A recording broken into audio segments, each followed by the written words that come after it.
Membuka segel itu tidak sulit, tetapi penampilanmu saat ini tidak cukup, sebuah suara terdengar dari balik topeng perunggu. Raja Iblis Mosu mencibir dingin, diikuti dengan seringai, lalu tawa yang tak terkendali. Meskipun aku tidak tahu siapa dirimu atau apa itu sutra kepunahan panjang, aku tidak pernah tunduk kepada siapapun. Bahkan ketika aku dicabik-cabik oleh alam suci Buddha ilahi, aku tidak pernah tunduk. Pergi dari sini. Menarik, memang cukup gila. Tawa itu bergema, tetapi dia mengabaikannya. Dia meninggalkan topeng 4 ahli strategi, sosoknya tiba-tiba menghilang, topeng itu melayang di dalam gua. Raja Iblis Mosu mendengus dingin, juga mengabaikannya. Jangan pernah berpikir aku adalah anjing. Di rumah lelang iblis ilahi, pelangi yang tak terhitung jumlahnya melewati lubang cacing teleportasi dan tiba. Pemandangan itu belum pernah terjadi sebelumnya. Di antara para sarjana berpengalaman, Xiao Yan menunggu dengan tenang. Namun, beberapa hari terakhir ini telah menghabiskan banyak senjata iblis ilahi milik Dewa Bangau, membuatnya malu untuk melanjutkan penawaran. Oleh karena itu, tatapan Xiao Yan tertuju pada Yao Nantian, yang tetap berdiri dengan hormat di samping. Dia tidak akan mengatakan sepatah kata pun kecuali Xiao Yan bertanya. Yao Nantian, aku menyadari bahwa mempertahankanmu di sini tampaknya benar-benar tidak berguna. Suara Xiao Yan tiba-tiba terdengar, matanya sedikit menyipit. Sejak tiba di alam mistik surga barat, dengan kehadiran Dewa Bangau, tidak ada kebutuhan bagi Yao Nantian untuk membimbing mereka, atau untuk bertarung. Bahkan, dia mungkin merupakan bahaya tersembunyi. Mendengar kata-kata Xiao Yan, Yao Nantian segera panik, matanya bersinar lebih keemasan daripada ketika pedang pembunuh jiwa melayang di atasnya. Tuan, selamatkan nyawaku. Aku akan melakukan apapun yang kau butuhkan. Xiao Yan mendongak ke arah Yao Nantian, yang wajahnya dipenuhi dengan ketakutan yang nyata. Tapi karena dia telah dikalahkan, dia harus membayar harganya. Kau orang yang cerdas, mempertahankanmu di sini tidak ada gunanya. Kau bisa pergi sekarang, kata Xiao Yan perlahan. Yao Nantian mendongak tajam ke arah Xiao Yan, ekspresinya menunjukkan ketidakpercayaan, tetapi dia segera menyadari bahwa jarum-jarum terbang Xiao Yan memberi isyarat agar dia pergi. Sebaliknya, ia memerintahkan Yao Nantian untuk menemukan Laut Roh 7 warna. Aku mengerti, Yao Nantian pasti tidak akan gagal dalam misinya. Setelah mengatakan ini, Yao Nantian berdiri untuk pergi. Tunggu, tinggalkan semua koin iblis ilahimu. Tepat ketika Yao Nantian hendak pergi, Xiao Yan tiba-tiba memanggilnya. Yao Nantian terkejut mendengarnya. Lengan iblis ilahi sangat penting baginya. Dia telah mempelajari banyak tekniknya dari rumah lelang. Jika dia menjelaskan lebih lanjut sekarang, dia pasti akan mati. Dia hanya bisa menggertakkan giginya dan mengeluarkan liontin giok di telapak tangannya. Meskipun tidak seberharga emas hitam Dewa Bangau, nilainya hanya kalah darinya. Di antara mereka terdapat 500 juta koin iblis ilahi, semuanya dipersembahkan kepada tuan mereka, Yao Nantian, dengan kedua tangannya. Kemudian ia memberikan tablet giok itu kepada Xiao Yan.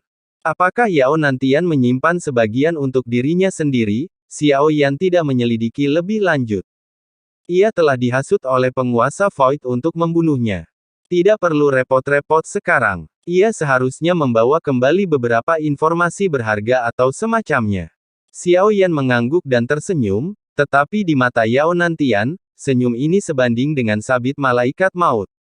Apa yang ia bawa kembali bukan hanya harta karun laut jiwa spiritual 7 warna, tetapi juga nyawanya.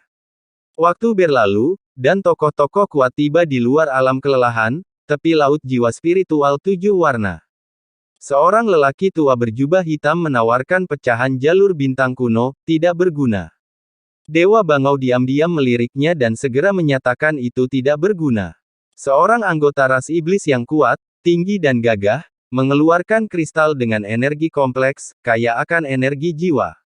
Koneksinya tidak memadai, dan sumbernya tidak dapat ditentukan. Sia-sia, Dewa Bangau terus menggelengkan kepalanya tanda penolakan. Satu demi satu, tokoh-tokoh kuat mempersembahkan barang-barang yang tampaknya berhubungan dengan laut jiwa spiritual 7 warna, tetapi kenyataannya, barang-barang itu jauh dari berhubungan. Dewa Bangau, bahkan lebih dari orang yang benar-benar telah mengalami alam tersebut, berada di dalam ruangan. Xiao Yan tiba-tiba merasakan sesuatu yang aneh. Itu adalah perasaan terkunci oleh niat membunuh. Lelang peoni yin yang mungkin akan menimbulkan kehebohan. Itu membuatnya gelisah. Saudara Xiao Yan, arus bawah telah tiba. Peoni yin yang telah menarik bukan hanya serigala ganas dari ikan mas koki, tetapi juga harimau sejati yang telah menguasai gunung dan hutan.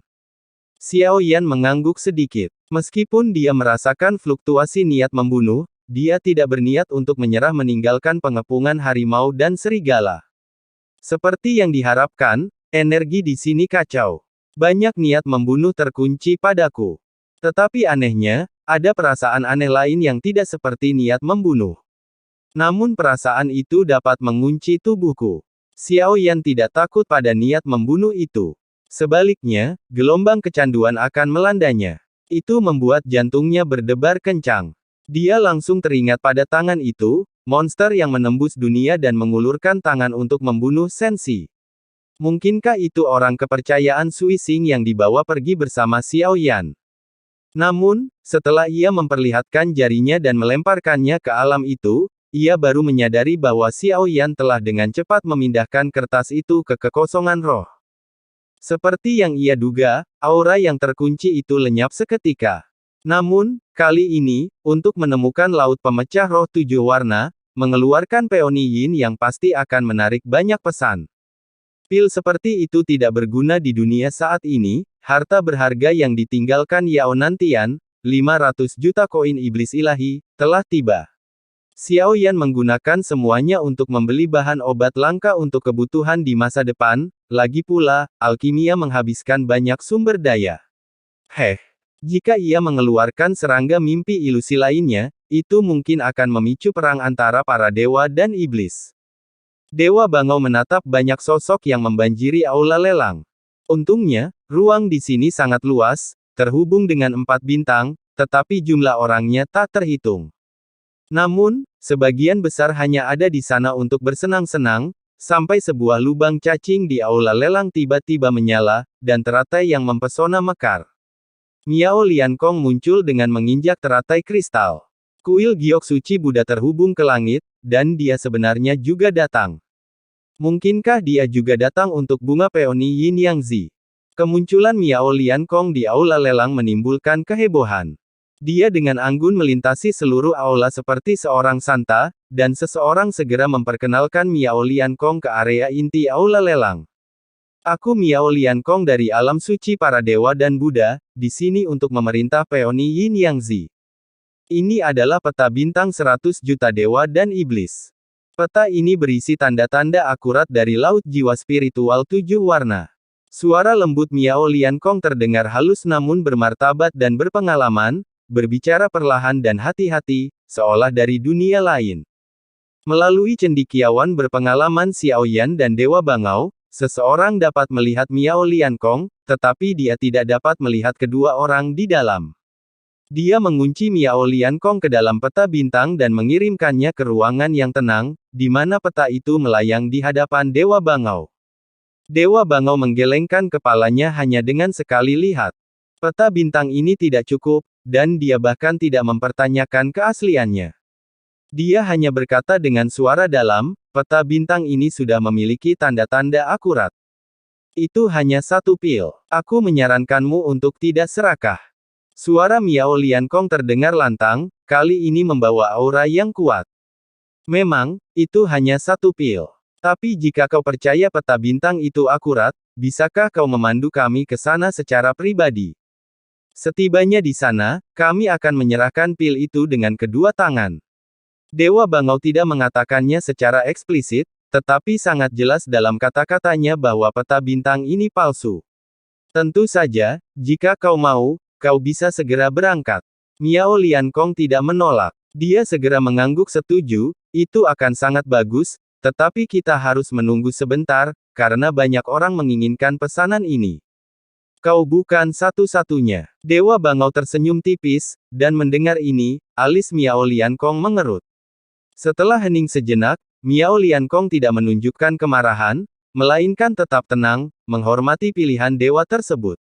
Miao Liankong kemudian pergi ke pertemuan lain para cendekiawan berpengalaman. Dia ingin melihat apa yang sedang dilakukan Dewa Bangau.